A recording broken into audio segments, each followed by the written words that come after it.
buenas, imparables. Soy el pastor Brian Chalai, es una alegría que seas parte de esta comunidad. Hoy nos encontraremos con Dios en Mateo 5 al 7 para seguir creciendo nuestra relación con Él. Recuerda estudiar estos capítulos antes de escuchar el episodio. Este no busca reemplazar tu estudio personal, sino motivarte y enriquecerlo. Con eso dicho, ahora sí, conversemos. ¿Qué verdad aprendemos sobre cómo es Dios y su dirección para nuestra vida? Padre, muchas veces no llegamos a entender lo que es el reino de los cielos y que tú seas nuestro rey. Lo comprendemos como si fuera algo que dijo Jesús cuando estuvo aquí en la tierra, pero no llegamos realmente a entender esa cultura que viene a traer, esa perspectiva, esa forma de pensar, esas prioridades, cómo viene a dar vuelta totalmente a nuestro mundo. Por lo cual guíanos en el estudio de hoy, por favor. En el nombre de Jesús oramos. Amén. En el corazón de las enseñanzas de Jesús, en el centro allí de su mensaje revolucionario, se encuentra el Sermón del Monte. Este discurso pronunciado en las laderas de un monte en Galilea ha resonado a través de los siglos, desafiando, inspirando y transformando innumerables vidas. El Sermón del Monte cubre varios temas diferentes. No es el propósito de este estudio comentar cada sección, sino que podamos entender de forma general las palabras que fueron expresadas en la ladera del monte, pero que siguen resonando hasta hoy. Entonces, al estudiar estos capítulos, es importante comenzar preguntándonos, ¿cómo entendieron las personas que estaban en aquella ladera del monte las palabras de Jesús? Porque verás qué es lo que le da sentido al mensaje. Mateo capítulo 4, versículo 24, que es el cierre del capítulo anterior, dice que le trajeron a Jesús todos los que tenían dolencias, los afligidos por diversas enfermedades y tormentos, los endemoniados, lunáticos y paralíticos, y los sanó. Por lo que, piensa conmigo, estamos hablando de un pueblo que no buscaba la redención del pecado, sino la liberación de la opresión romana que estaba sobre ellos políticamente, ¿no? Esperaban un Salvador que vendría como conquistador para quebrantar ahí el poder del opresor, exaltar a Judá al dominio universal en un nuevo reino como estaba profetizado. Eso es lo que estaba en la cabeza de esa gente. Entonces, al ver a Jesús de Nazaret, dicen, es este. Imaginen la guerra contra los romanos teniendo al frente a un hombre que es capaz de sanar cualquier dolencia. O sea, seríamos invencibles. Necesitaban escuchar lo que tenía para decir. Pero cuando Jesús abre su boca, nos damos cuenta que el Sermón del Monte es más que un simple discurso. Es una proclamación audaz y una proclamación hasta radical, me atrevería a decir, sobre una nueva forma de vida. Una visión del mundo al revés que desafiaba sus expectativas y preconceptos sobre el reino que el Salvador vendría a establecer.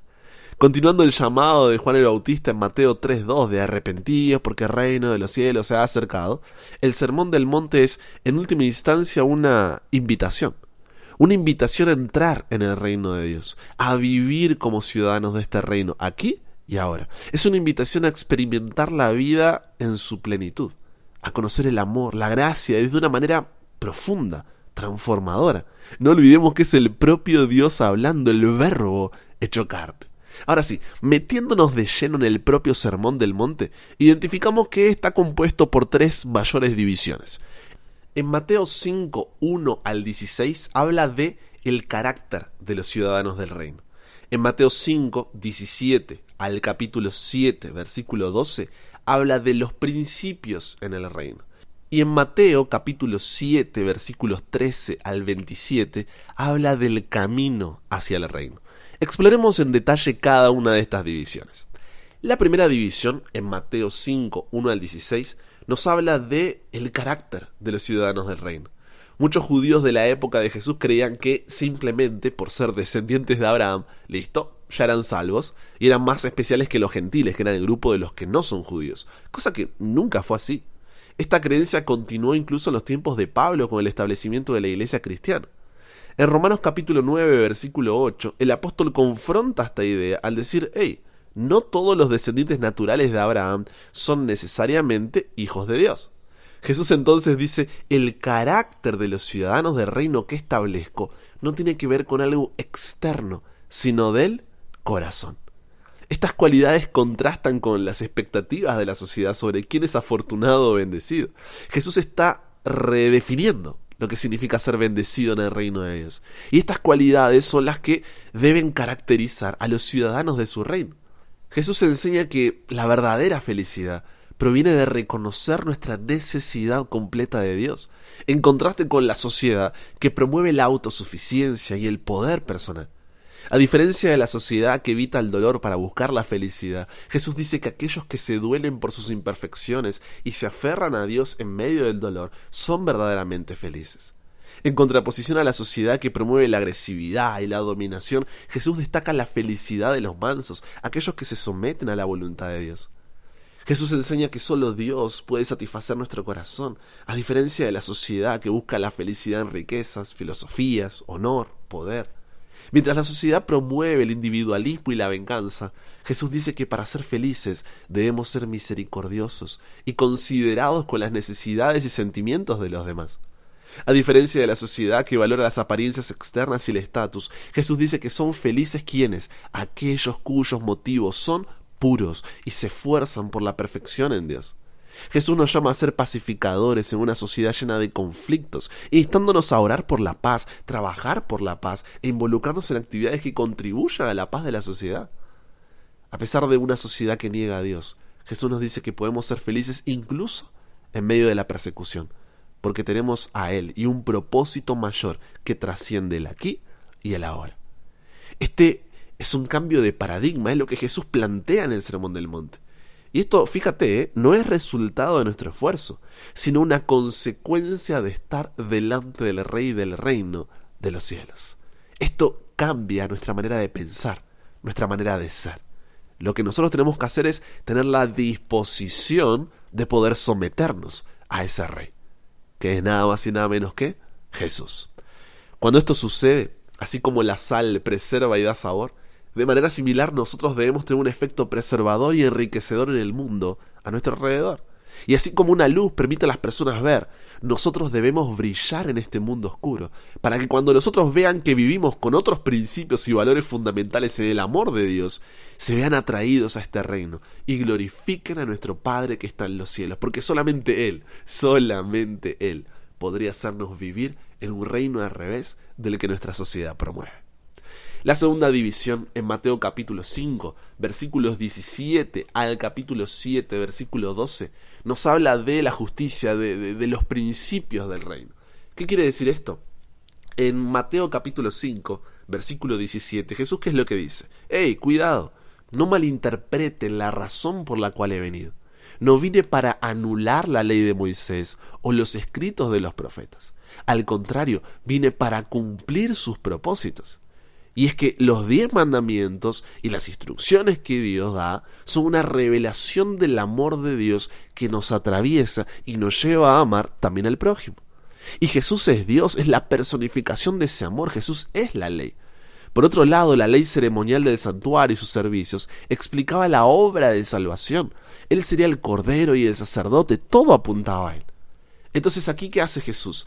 Redefine, por cómo las tradiciones lo habían distorsionado, y profundiza la comprensión de la ley de Moisés, lo que encontramos en Génesis, Éxodo, Levítico, Números, Deuteronomio, específicamente los 10 mandamientos.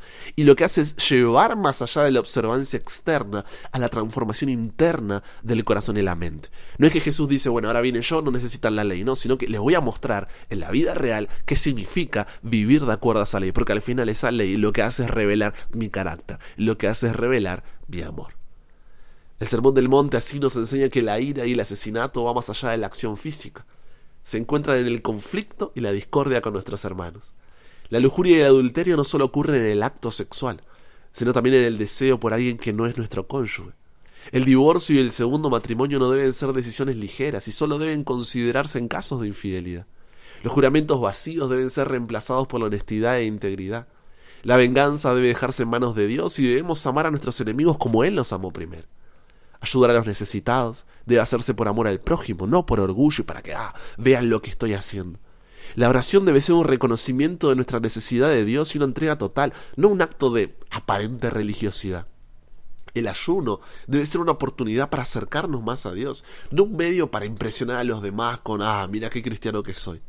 Nuestras riquezas deben buscarse en el cielo, no en la tierra, porque si tenemos a Dios, lo tenemos todo. No debemos preocuparnos por el futuro, sino buscar el reino de los cielos y confiar en que Dios proveerá. Antes de juzgar a los demás, debemos examinar primero nuestras vidas. Al orar debemos confiar en que Dios quiere lo mejor para nosotros, incluso si no entendemos sus tiempos o formas. Y, finalmente, debemos tratar a los demás como nos gustaría ser tratados.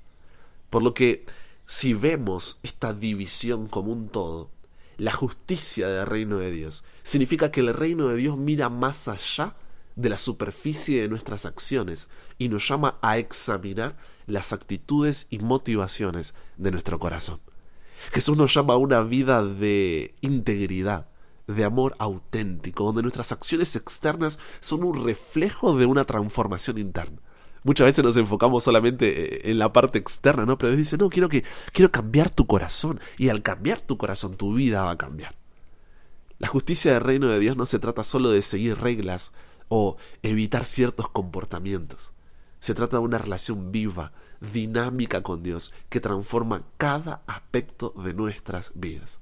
Se trata de amar a Dios con todo nuestro corazón, mente, alma, fuerza, y de amar a nuestro prójimo como a nosotros mismos.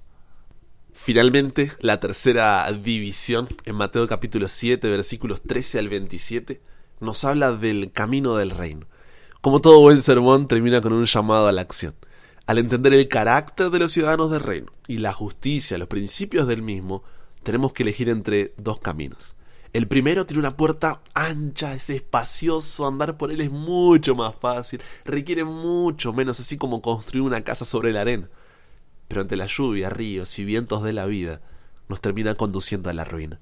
Porque, como dice Mateo capítulo 7, versículos 21 al 23, que son versículos terriblemente tristes, dice: no todo el que me dice Señor, Señor, entrará en el reino de los cielos, sino el que hace la voluntad de mi Padre que está en los cielos. Muchos me dirán en aquel día: Señor, Señor, no profetizamos en tu nombre echamos fuera demonios, en tu nombre hicimos muchos milagros. Y entonces les declaré: nunca os conocí, apartados de mí, hacedores de maldad. Por otra parte, el segundo camino es angosto, al igual que la puerta para entrar por él, tanto que son pocos quienes la hallan. Ojo, no porque Dios no quiera que la encuentren, sino porque ellos no están dispuestos a dejar todo lo que cargan atrás para poder pasar. Pero es un camino que vale la pena, porque es como construir nuestra casa sobre la roca. No importa lo que venga en esta vida, permaneceremos firmes. Y la pregunta es, ¿cuál vamos a elegir? Jesús nos invita a experimentar el reino de los cielos, su reino, al cada día tener una relación profunda y duradera con Él, donde nuestras vidas son transformadas para tener el carácter de un ciudadano del reino de los cielos, como respuesta a su gracia y amor. Nos invita a una vida de justicia del reino de los cielos, aquí, ahora. La justicia del reino de Dios no se trata solo de seguir reglas, evitar ciertos comportamientos. No hago esto porque soy cristiano, no hago aquello porque soy cristiano. No, se trata de una relación viva, una relación dinámica con Dios que transforma cada aspecto de nuestras vidas, porque ese amor es tan inmenso que me mueve todo, me sacude absolutamente todo y me lleva a un cambio. Se trata de amar a Dios con todo nuestro corazón, mente, alma, fuerza, de amar a nuestro prójimo como a nosotros mismos, porque al final, como dice Juan 13:35, en esto conocerán todos que sois mis discípulos, si tuviereis amor los unos con los otros. Un amor justo, un amor santo, un amor recto. Esto será contrario a las expectativas y preconceptos que nuestra sociedad plantea. Busca primeramente el reino de Dios, y de lo demás, Él se encarga. Al final, el reino de los cielos tiene una cultura diferente, tiene un estilo de vida diferente, tiene un grupo de personas diferentes y sobre todo, escucha esto, tiene un rey diferente. El reino de Dios está disponible para ti hoy. Jesús te invita a ser parte de este reino. No importa quién eres, cuál es tu pasado, cuáles son tus circunstancias, el reino de Dios es para ti. Así que te animo a que respondas a esta invitación de Jesús, a que te entregues a Él, a que confíes en Él y permitas que el reino de Dios transforme tu vida. Bienvenido al reino de los cielos. ¿Conversaban con Dios sobre esto? Padre, qué difícil, no te vamos a mentir, qué difícil que es vivir en esta sociedad y al mismo tiempo pertenecer al reino de los cielos, un reino del revés, ¿no? Pero, Señor, necesitamos entender que no somos ciudadanos de esta tierra, sino que pertenecemos a ese reino de los cielos, te pertenecemos a ti. Ayúdanos, Dios, ante esta contracultura que viene a traer el reino de los cielos, poder encontrar allí nuestra identidad, nuestro propósito, sabiendo que tú eres nuestro rey, y eso es todo lo que importa. Eso va a traer un montón de problemas, de persecuciones, gente que va a opinar cualquier cosa, oportunidades que vamos a perder, porque la puerta y el camino hacia ti es angosto, requiere dejar todo atrás, estar dispuesto a decir que me falte todo menos tu presencia. Sin embargo, si estamos aquí y hemos llegado hasta esta oración, es porque realmente queremos que tú eres suficiente, que todo lo que necesitamos eres tú, pero cada día necesitamos tomar la decisión de poder vivir como ciudadanos de este reino de los cielos, y que hoy sea este día. Por lo cual nos entregamos hoy a ti, Dios. Cámbianos, renuévanos, transfórmanos, somos tuyos. En el nombre de Jesús oramos. Amén. Y con eso llegamos al final. Comparte con otros lo que aprendiste hoy. Súmate a la comunidad en WhatsApp totalmente gratis si todavía no lo has hecho, para recibir una notificación de tu celular cada mañana, escuchar los episodios sin conexión, tener material extra, hacer tus preguntas, acceder a contenido exclusivo, y te espero en el siguiente para que nunca pares de aprender y nunca pares de crecer. ¿Por qué? Porque hasta el cielo no paramos.